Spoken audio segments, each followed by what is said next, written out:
So Shoruk, what's the role of the Western media in all of this? The Western media has played a really significant role in intensifying the events in Syria, if you will. I mean, from the very beginning, you've had CNN, BBC fabricating and exaggerating events that have been taking place in Syria. On many occasions, many forms of media, such as Aljazeera, BBC, The Telegraph, you've got different forms, television as well as print media, that only use eyewitness accounts from these so-called activists. So the readers and the viewers' views of what's happening in Syria are completely distorted. So they come away thinking that there's only one view in Syria, and that's the view of the opposition, the view that the entire country is against President Assad, which is not the case.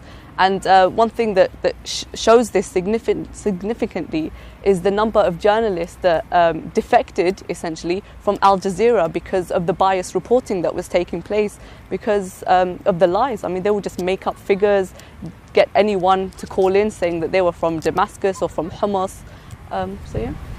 You know, it's as if you've had a moment of realization through all this ordeal, you know, seeing how things are orchestrated and false stories are perpetuated.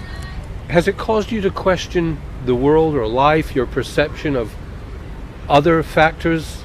I mean, do you feel like it's all a bit of a conspiracy? Definitely. I mean, from the beginning, we were questioning what was going on, because obviously we have family back home, and they'd call us and they'd say, whatever you're watching, don't believe it, because we're seeing it, we're witnessing it. There's no mass million demonstrations taking place. It's all a lie. It reminds me of the fake fall of Baghdad that the BBC fabricated with Raghi Omar back during the Iraq War. How they made it seem that millions of Iraqis were out in the square where the Saddam statue was, and they were cheering on the American heroes that had come to liberate them, when in actual fact it was about like 10-20 people that were there, and they just made it seem bigger than it was.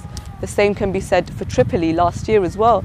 The media, obviously they wanted to intensify the NATO campaign against Tripoli. So by making it look like Tripoli had fallen to the rebels, it made it look like NATO was successful. Obviously we know now that entire cities have been built in places like Qatar to make it look like millions are going out into the streets. So yeah, obviously it does make you question what you're seeing, but what's really sad is that people believe it and they're not questioning it, which is, even though the truth is right there, and we've proven time and time again that Aljazeera are liars, that BBC are liars, but they just choose to believe them instead of believing the majority voice, which is being completely silenced.